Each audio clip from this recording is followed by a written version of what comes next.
Assalamualaikum warahmatullahi wabarakatuh. Kami dari kelompok Dadar Gulung Rainbow ingin mempresentasikan mengenai proposal usaha Dadar Gulung Rainbow. Simak videonya ya. Tim sukses kami terdiri dari 4 orang dengan saya sendiri, Sri Iliantika sebagai admin dan finance. Yang kedua ada Winar Nidia Rakasiwi sebagai teller di bank. Yang ketiga Nabila Arwi sebagai bagian finance. Dan yang keempat ada Dina Salsabila sebagai staf pajak. Deskripsi produk. Dadar Gulung Rainbow adalah salah satu inovasi dari dadar gulung tradisional yang biasa kita temui. Produk ini memiliki tampilan yang cantik dan menarik karena warna-warni yang terdapat di dalamnya seperti pelangi. Dadar Gulung Rainbow disajikan dengan isian yang lezat dan menggugah selera seperti fla atau coklat. Selain itu, dadar Gulung Rainbow juga memiliki tekstur yang lembut dan kenyal sehingga cocok untuk dinikmati sebagai camilan atau makanan ringan. Latar belakang bisnis usaha Dadar Gulung Rainbow. Ide bisnis ini muncul dari banyaknya orang yang menjual darlung dengan isian kelapa dan umumnya berwarna hijau. Maka kami hadir dengan memodifikasi tampilan darlung menjadi lebih menarik. Dengan tampilan warna yang beragam dan isian yang tidak seperti pada umumnya, kami berharap darlung ini dapat menjadi cemilan yang tetap dapat diterima di semua kalangan, terutama di kalangan generasi milenial. Ide bisnis menjual makanan berupa darlung yang berbeda dari yang biasanya dengan berbagai pilihan warna yang menarik dengan isian coklat dan fla vanila. Visi misi dari proposal usaha kami adalah untuk visi menjadikan Rainbow Darlung sebagai pilihan utama masyarakat dalam memenuhi kebutuhan makanan ringan yang sehat dan juga lezat. Misi yang pertama adalah menyajikan dadar gulung dengan bahan baku berkualitas tinggi dan sehat. Yang kedua, menyediakan beragam pilihan isi dadar gulung yang inovatif dan menarik. Yang ketiga, memberikan pelayanan terbaik kepada pelanggan dengan ramah dan profesional. Yang keempat, menjaga kualitas produk dan kebersihan tempat usaha secara konsisten. Dan yang kelima, berkomitmen untuk memberikan harga terjangkau agar dapat diakses oleh berbagai kalangan masyarakat. Kemudian kita masuk ke organizational structure. Yang pertama, ada saya Wina sebagai owner, kemudian ada Nabilah Arwi sebagai bagian keuangan, lalu ada Rifna Iliantika sebagai bagian operasional, dan ada Dina Salsabila sebagai bagian pemasaran. Kemudian kita masuk ke bagian tugas dan tanggung jawab para anggota. Sebagai owner, saya bertugas untuk menyusun strategi, untuk mengarahkan bisnis, mengorganisasikan visi dan misi, kemudian juga sebagai pengawas, pemimpin, dan sebagai pengambil keputusan dalam setiap kegiatan. Kemudian untuk bagian keuangan, Nabilah Arwi bertugas sebagai bentuk tanggung jawab dalam mengelola masalah keuangan, menghitung pengeluaran dari biaya-biaya yang akan dikeluarkan, serta menghitung keuntungan yang akan didapatkan dalam penjualan. Kemudian untuk bagian operasional, di sini Rifna bertanggung jawab dalam menangani persediaan, pengaturan barang, serta mengelola dan mengurus segala bentuk kegiatan guna mendukung operasional agar berjalan dengan lancar. Kemudian untuk bagian pemasaran sendiri, di sini Dina Salsabila bertugas untuk melakukan kegiatan promosi, meneliti dan menganalisis tren pasar, penawaran pesaing, demografi, dan juga informasi lain yang dapat mempengaruhi strategi pemasaran di Dadar Gulung Rainbow ini. Masuk ke bagian selanjutnya yaitu tabel bisnis model Canva. Pada tabel BMC ini terbagi menjadi 9 bagian. Yang pertama ada Key Partners, Key Activity, Unique Value Proposition, Customer Relationship, Customer Segment, Key Resources, Channels, Cost Structure, dan yang terakhir ada Revenue Streams. Untuk Key Partners, di sini kami memiliki 3 partner, yaitu ada Agen Sukses Maju, Toko Bintang, Toko Plastik Uci untuk pembelian plastik dan mika. Kemudian untuk Key Activity ada 3 bagian. Yang pertama ada pembelian bahan baku, proses penjualan dadar gulung, kemudian kami juga memberikan pelayanan terbaik untuk customer.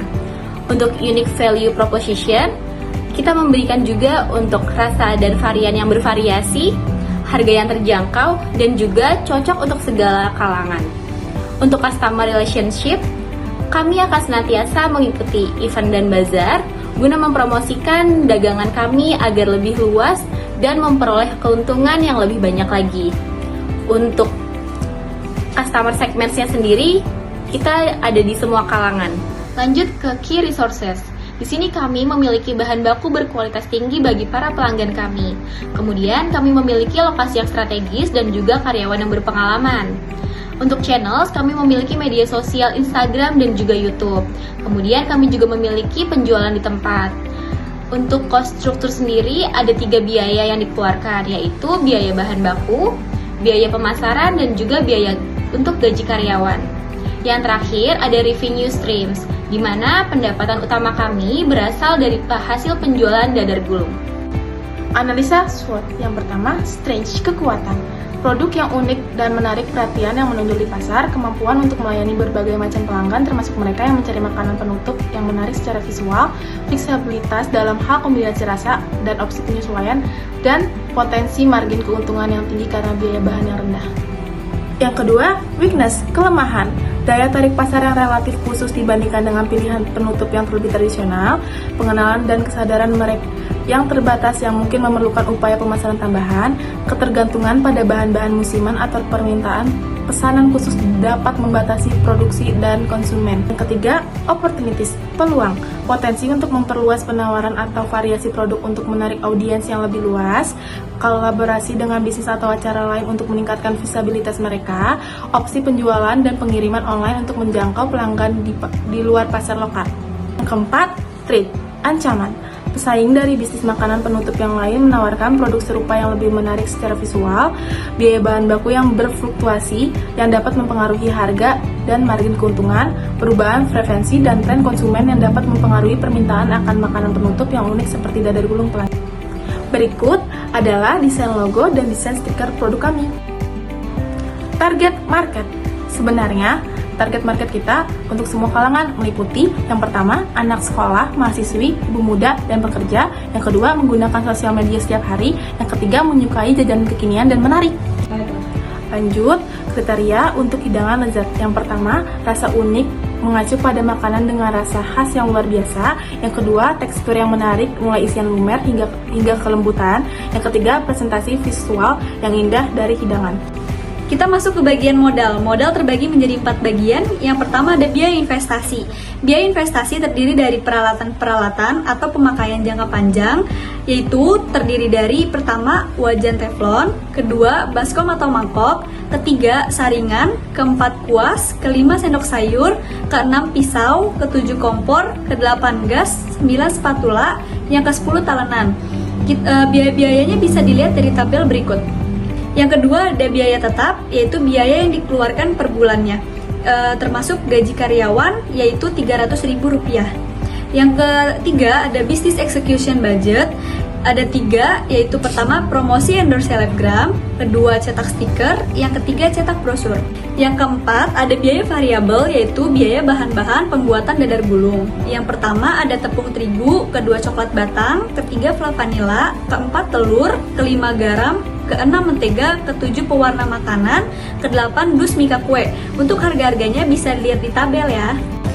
Nah, di sini ada total biaya produksi. Dari tabel-tabel di atas, totalnya biaya investasi Rp300.000, biaya tetap Rp1.200.000, biaya promosi dan iklan Rp70.000, biaya variabel Rp484.000, dan total semua biaya-biayanya Rp2.054.000. Laporan laba rugi. Pendapatan, total produksi dikali harga jual, yaitu 900 pieces dikali 3.500, totalnya Rp3.150.000.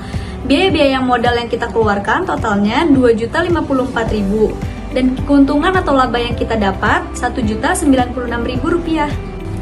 Cara pemasaran dadar gulung Rainbow ini, yang pertama, membuat media sosial yang terkonsep dengan tampilan yang bagus. Yang kedua, menjalankan iklan dengan jangkauan wilayah sekitar. Ketiga, mencetak brosur dan ditempelkan atau diberikan kepada orang-orang sekitar. Closure. Dari ide bisnis sederhana ini, diharapkan dapat memberikan pengalaman tentang cara mencari peluang usaha, bagaimana bekerja sama dalam sebuah tim, dan cara memasarkan suatu produk. Sekian presentasi dari kelompok kami. Kurang lebihnya mohon maaf. Semoga presentasi kami dapat bermanfaat Bagi para pelaku usaha. Terima kasih.